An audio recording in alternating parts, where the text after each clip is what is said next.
Hey, beautiful souls. Welcome to Signals and Standards with Suzie, the show where we decode mixed messages, raise the bar, and serve up real talk with a side of empowerment. I'm your host, Suzie, your go-to for truth bombs, clarity, and the kind of tough love that gets you unstuck and back in the driver's seat of your life. Together, let's turn those signals into action.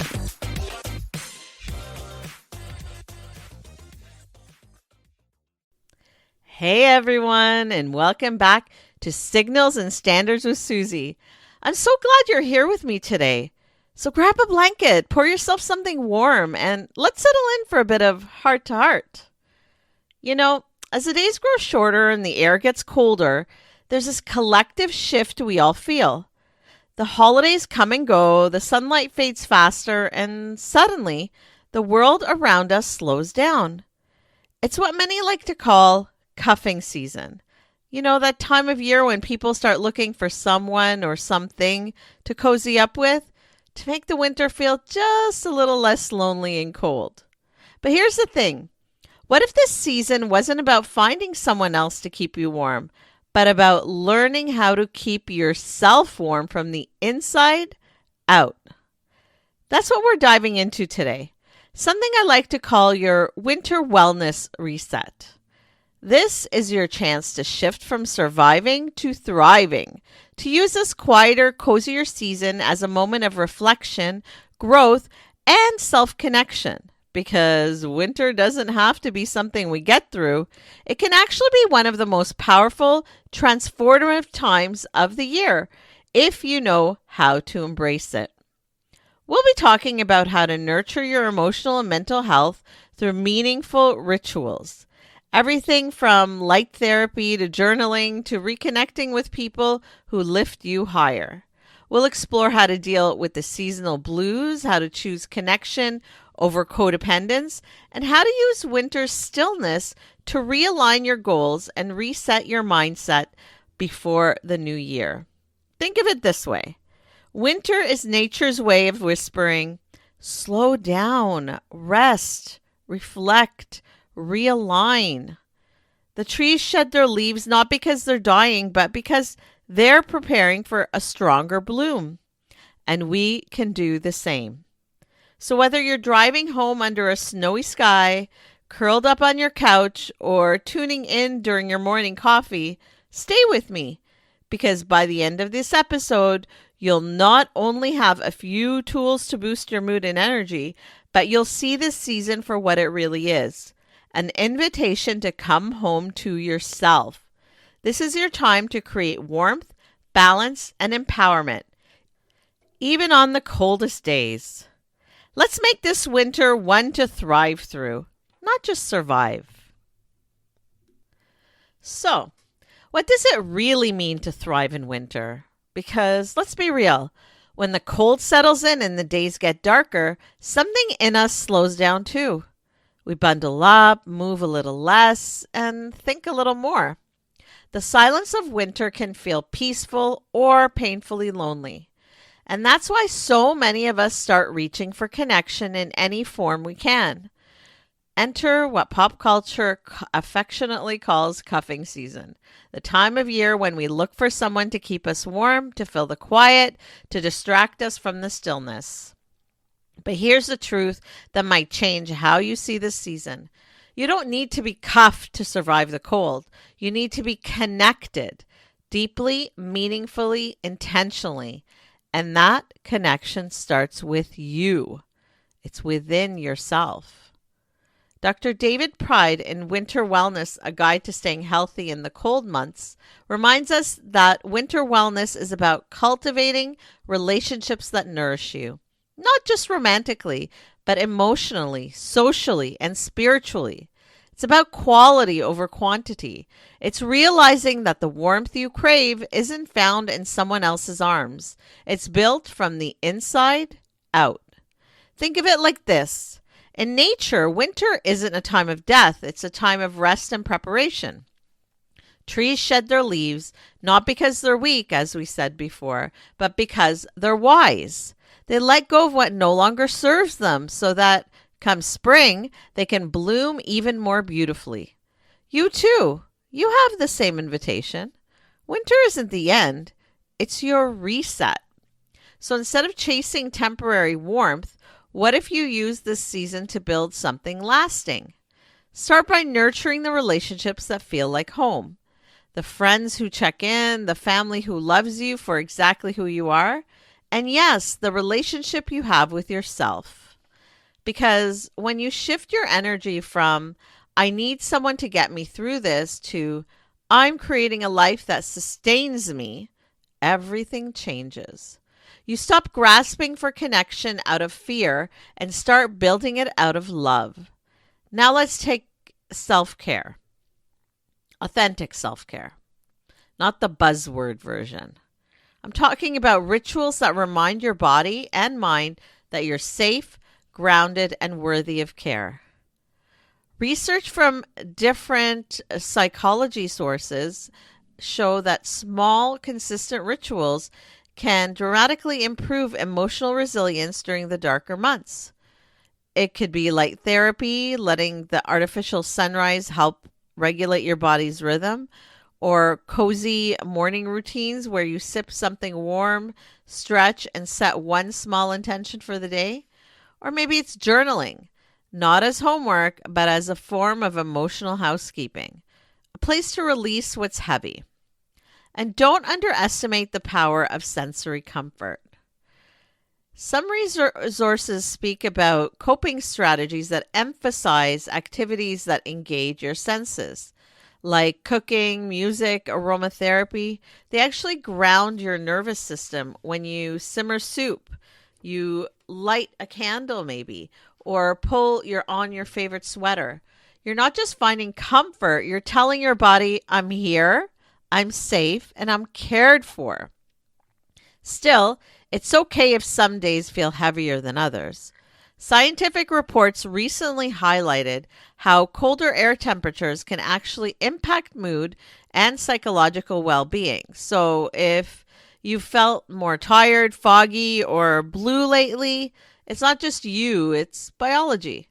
But here's the good news. Your mindset and habits can help buffer that effect. So go outside for a gratitude walk.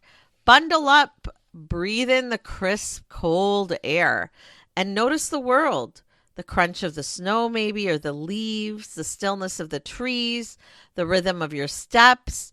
That's mindfulness in motion. It reconnects you to life's small, steady beats, the ones that remind you that even in the cold, there is beauty. Now, let's touch on something tender. Connection versus codependence. Because yes, winter can magnify loneliness. The quiet can make you crave noise, even if that noise comes from the wrong person. But here's the thing. Needing comfort doesn't make you weak. It makes you human. The key is how you seek it. There's a difference between reaching for someone out of fear of being alone and reaching for someone because your heart is open and full. One drains you, the other expands you. A genuine connection feels like warmth that lingers, not heat that burns out. Emotional independence doesn't mean shutting people out. It means holding space of your own heart first. It means knowing that you can be your own source of stability. So when someone does walk in your life, it's a choice, not a crutch. That right there, my friends, is power. That's growth. It's emotional wellness at its core. And finally, let's talk about one of winter's greatest gifts, reflection. Because beneath the stillness, winter carries wisdom. It permits you to pause, exhale, and reevaluate. As different sources say, and you've probably read before, winter is the season for recalibration. We're recalibrating. We're kind of setting things right. A time to align with your deeper values and prepare for renewal. So what if you treated this season like your personal retreat? You know, like lighting a candle, for example, making some tea, and sitting down and asking yourself, what am I ready to let go of? What do I want to invite more of into my life? How can I create warmth that comes from within, regardless of the temperature outside? Winter can be your mirror, reflecting not just what's missing, but what's waiting to grow. You see, thriving in winter isn't about fighting the cold. It's about learning its rhythm. It's understanding that your life, like nature, has seasons. There will be times to bloom and times to rest. Both are sacred, both are necessary. And also, it's okay if you're not in a flourishing, blossoming season all the time. Just take advantage, learn, and move forward. It really will serve you better than focusing on the doom and gloom. This winter, I challenge you not to just survive. You want to soften. Don't rush. Don't think about where you're at and what you're going to do, and you're lonely and you're this and you're that. Just reflect. Understand yourself.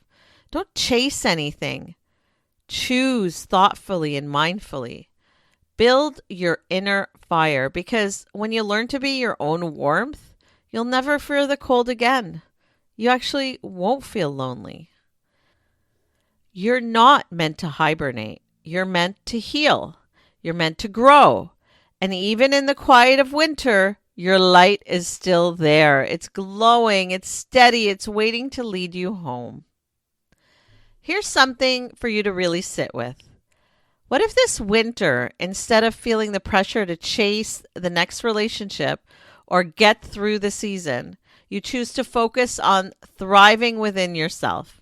Imagine waking up each day feeling connected to your own heart, fully present in your life, and nourished from the inside out.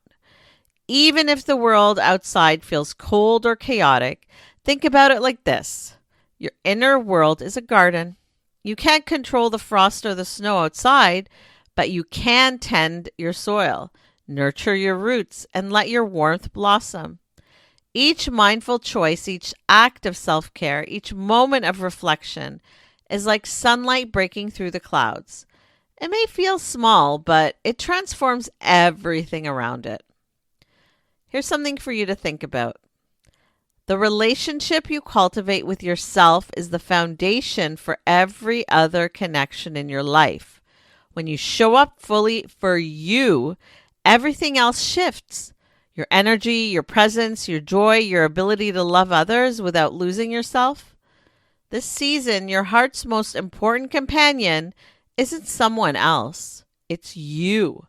Learning to cherish, trust, and prioritize yourself above all else. Thank you for joining us. Now it's time for one of my favorite parts of the show, answering your questions. These are real, raw, and often the very things we all quietly think, but we don't always say out loud.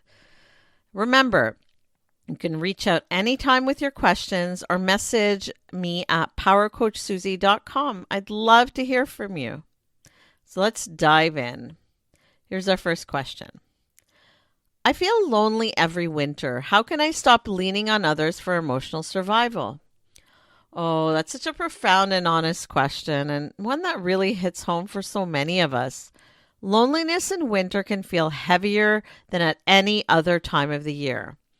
The days are shorter, the nights stretch endlessly, and even your home, the place that's supposed to feel like a sanctuary, can suddenly seem quieter, colder, almost echoing back your own thoughts, maybe even claustrophobic. It's not just the lack of people around you, it's the absence of connection, the kind that warms your heart and makes you feel seen, understood, and alive. And most importantly, the connection with yourself. Many of us approach loneliness like it's a hole that must be filled with a partner, a friend, a text message, a distraction. But what if we reframed it? What if we treated loneliness not as a void, but as a signal, an invitation from your own soul saying, hey, I need you. I need your attention. I need your love.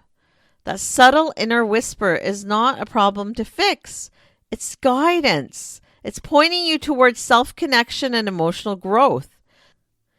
Think of it like building a fire on a cold winter night. Suppose you're constantly running from that person to person, hoping someone else's warmth will keep you from shivering. In that case, you'll always feel at the mercy of the weather, of others' moods, their availability, their consistency, their interest even. But when you learn to strike your own match and gather your own kindling and to tend your own flame, that warmth becomes yours to carry. It flickers and it glows. It's steady. It's alive, no matter who comes near or who leaves. That's the essence of emotional independence. So, how do you start? Begin with intentional connections, but do it from a place of choice, not necessity. For example, call a friend, not just to vent, but to share a moment, a story, a laugh. Join a winter activity that excites you, a painting class, a book club, ice skating, or even local volunteer project.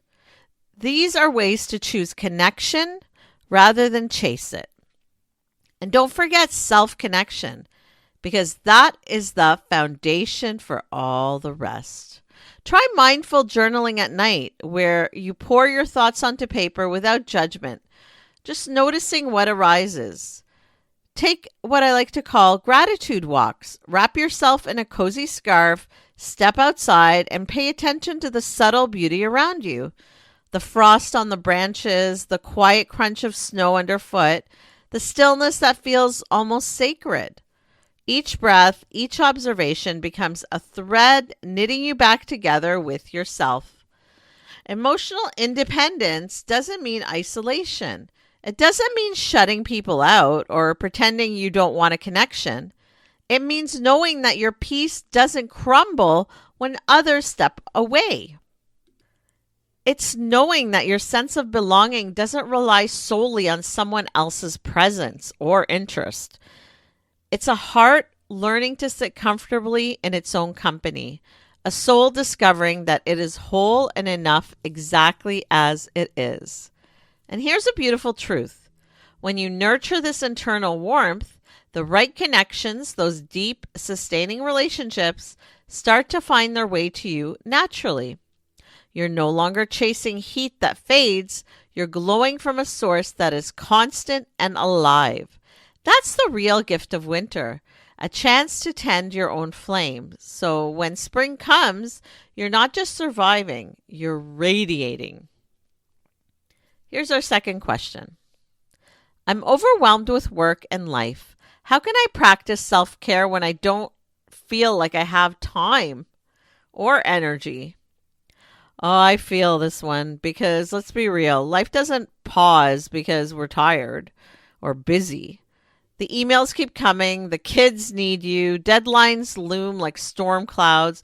And your to-do list seems like it has maybe a life of its own. It grows and grows and grows. Every time you blink, you see something else. In the middle of all that, self-care can feel like this mythical luxury, something you know you should do, but really never have the time for. But here's the truth I want you to hold on to. You don't find time for self-care. You make time for self-respect. Think about that for a moment. Self-care isn't an indulgence. It's the foundation that allows you to show up fully for your life. Without it, you're running on empty, trying to pour from a cup that's already dry. It's really not about how long you practice self-care. It's about how consistently you do it. Even 5 minutes of an intentional pause, just 5, can shift your current day from top to bottom. Those little pockets of presence aren't wasted. They're deposits in your emotional and mental bank account. Think of self-care like charging a phone. You wouldn't wait until your battery is at 1% to plug it in. So why do we wait until we're running on fumes to care for ourselves? Those tiny, consistent recharges keep your energy steady, your mood balanced, and your focus sharp. And here's a tip I often share with my clients. Pair your self-care with something you already do. Listen to calming music while cooking dinner. Take 3 deep breaths before opening your emails. Wrap yourself in a cozy blanket while reviewing your schedule. You're not adding more to your day, you're bringing more presence and intention to what's already there. Let me paint a picture for you. Imagine your life is a busy train station in the middle of winter. The trains are flying by, work, family, obligations, and you're trying to hop on every single one, thinking you'll get to your destination faster. But without taking even a brief pause on the platform, your risk of getting swept along, exhausted, and disconnected from yourself. Those small acts of self-care are your platform moments. They're the times you step off the moving train, take a deep breath, breathe in the cold, crisp air, and remind yourself, I am here. I am present. I am worthy of care. Every mindful sip of tea, every stretch, every intentional breath is a quiet affirmation to your mind and body. I matter. These moments, they whisper to you, you are worth this pause. You are allowed to fill your own cup first. That, my friends, is the heartbeat of winter wellness. Not in grand gestures, but in the small, steady, life-giving rituals that keep you nourished even when the world is demanding everything. So don't wait for a perfect moment to care for yourself. Those moments do not exist. Start small, start now, and let those little acts of care ripple through your day, even your week and your life. Because when you nurture yourself first, everything else flows with more ease, more joy, and more balance, even in the coldest months. Here's a third and final question. I always feel guilty taking time for myself. Is that normal? Absolutely. And let me reassure you, that feeling is far more common than most people realize. Guilt often shows up the moment you start prioritizing yourself after years of neglect, maybe decades of putting yourself last and everyone else first. You're not doing anything wrong. You're not failing. You're simply doing something different, and your inner critic is raising its eyebrows because it's unfamiliar with this new version of you. Winter has a way of amplifying that inner tug of war. The world slows down, the nights grow longer, and we instinctively move into caretaker mode.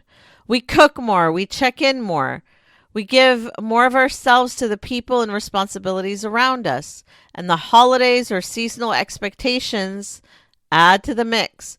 And it's easy to feel like you're being greedy if you take a moment for yourself. But here's the truth.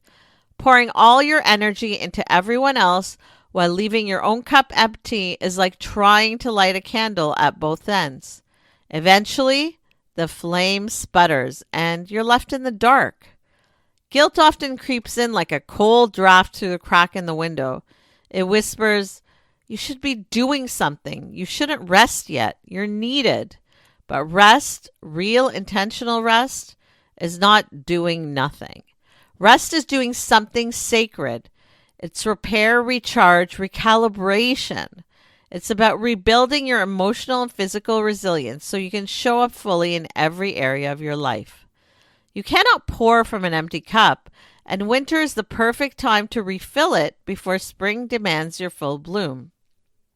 Here's a metaphor that I love. Imagine your life is a garden and your energy is the soil. Every act of care you give others is a seed you plant. But the soil is dry and depleted. Nothing grows. Taking time for yourself is watering that soil. It's sunlight and compost for your soul. Without it, even the most beautiful seeds, your kindness, your love, your creativity, it can't flourish. So instead of letting guilt color these moments, reframe it. Let it be a gentle reminder that you have been neglecting your own needs. Taking this time isn't selfish, it's sustainable. It's ensuring that love, care, and energy you pour into the world come from abundance, not exhaustion. Next time that little voice whispers, do you really deserve this? I want you to try asking yourself instead, What might be possible if I allowed myself this pause? What could grow from this nourishment? Because here's the beautiful truth: guilt fades when self worth rises. The more you honor your own needs, the more everything else flows naturally. Your relationships, your focus, your joy, your clarity, even your sense of peace. Winter, my friends, is not a season for martyrdom. It's a season for tending the fire within, for giving yourself the love and care you've been so generously giving the world. Because when you warm your own heart, the glow spreads in ways you can't even imagine. And suddenly, life feels lighter, brighter, and a little more magical. Take a moment to really imagine this. What if this winter, guilt didn't have the final say over your self-care choices? What if, instead of feeling torn between your own needs and everyone else's, you allowed yourself to prioritize your well-being truly? Picture a season where you permit yourself to pause, to recharge, to breathe, without apology or second guessing. Think about the ripple effect. How would your energy shift? How would your mood, focus, and relationships change if you consistently refilled your own cup first? Winter, with its long nights and quiet stillness, invites us to step into this kind of intentional care. It asks us to slow down and recognize that protecting our emotional space isn't just a nice idea. It's essential to our health, clarity, and joy. Here's a little aha moment for you. Setting boundaries, saying yes to rest, and carving out time for yourself isn't selfish. It's the foundation for everything else you want to thrive on: your relationships, your career, your sense of inner peace. This season, permitting yourself to care for yourself is one of the bravest and most transformative choices you can make. Thank you again for joining us. Now I want to share a discussion I had with a client that really stayed with me because it mirrored so many of our own winter struggles. It also echoes the third question we discussed, so it's worth really thinking it through. She came to me feeling completely overwhelmed, like she was spinning plates on a windy day and afraid one move would send them all crashing to the floor. Between work deadlines, family obligations, caring for her kids, managing the household, and keeping in touch with friends and extended family, she felt pulled in 1,000 directions at once. And with winter's long nights and quiet days, the weight of it all felt even heavier. She confessed that every time she even thought about taking a moment for herself, a wave of guilt and feelings of required responsibility washed over her. "Am I being selfish?" she asked. She described feeling like she was living life on autopilot, rushing through her days, checking boxes, but never really pausing to breathe, reflect, or even feel grounded. Her joy felt distant, like a window fogged over by stress, and she worried that if she slowed down, everything would fall apart. Sound familiar? Here's the thing. I even recognize myself in her story. There's a season in my own life, even now sometimes, when I'm juggling so many responsibilities that taking time for me feels impossible. Between parenting, work deadlines, social obligations, and trying to keep everything afloat, any pause felt was like a luxury that I couldn't afford. Some nights I would sit with a cup of tea, immediately feel the familiar tug of guilt whispering, "You could be doing more. What are you sitting down for? You should be doing more." It was exhausting, emotionally, physically, and mentally. It still is sometimes. So together, her and I explored the idea that self-care isn't optional. It's survival. I helped her see that even small, intentional moments are radical acts of self-respect. We talked about carving out 5 minutes here and there for herself, journaling her thoughts, taking a slow walk in the crisp winter air, savoring a quiet cup of coffee without distractions. At first, she felt resistance, as if she were betraying her responsibilities. But as she practiced, she began noticing subtle shifts. Her mood lifted, her patience stretched a little further, her sense of calm returned. Those small rituals weren't indulgent, they were lifelines. I encouraged her to pair this self care with existing routines so it felt natural and sustainable. That's really what works for me the most. So, like something like listening to calming music while cooking, taking a few mindful breaths before diving into emails, or wrapping ourselves in a soft blanket when reviewing our to do list, or, having to look at our phone for whatever reason. These moments weren't about adding more to her day, they were about infusing presence and nourishment into what's already there. And it's easier to do that than to carve out specific time for certain activities. By the end of our session, she described feeling lighter, more connected to herself, and surprisingly, empowered. She realized that prioritizing herself didn't mean she loved others any less. In fact, it allowed her to give from a place of abundance rather than depletion. And that's the real gift of winter. It's a season that invites us to pause, reflect, and tend to our own flame so that when life's demands come roaring back, and they will, we have the warmth and resilience to meet them fully. Her story reminded me, and I want to remind all of you listening, that sometimes the bravest thing you can do is slow down. Honor your needs and tend to yourself, because when your heart is nourished, the warmth you give to others is deeper, steadier, and way more enduring. So let's take a moment to wrap this all together and really let it sink in. This winter, I want you to think differently about what people call cuffing season.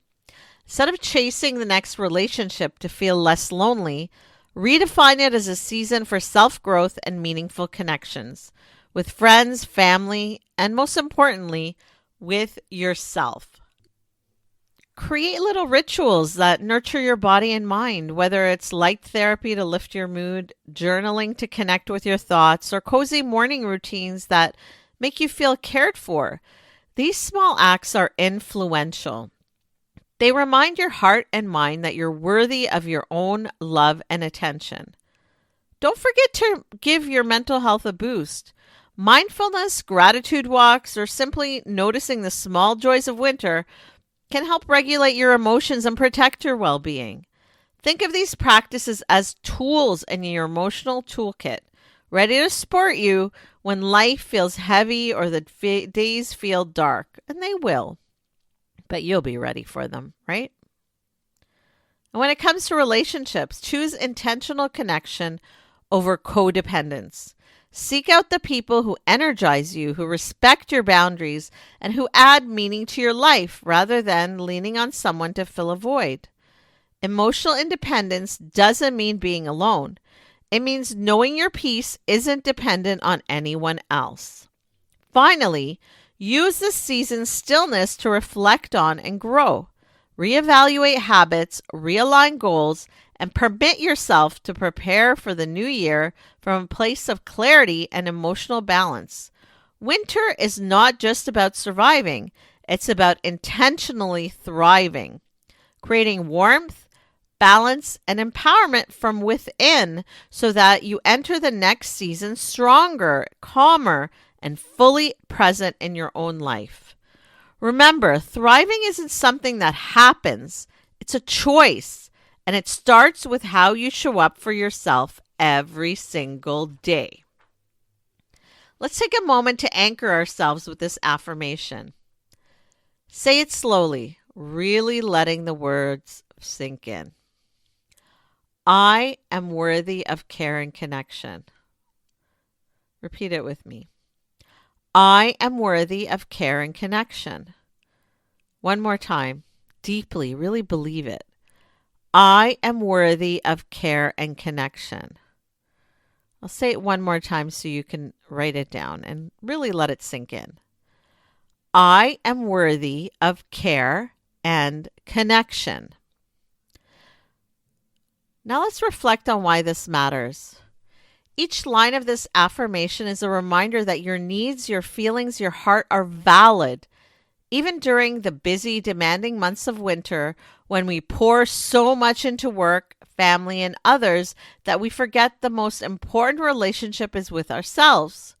Repeating it retrains your mind to honor your worth, release guilt, and create space for self-nurturing and meaningful connections. Each repetition strengthens your inner voice.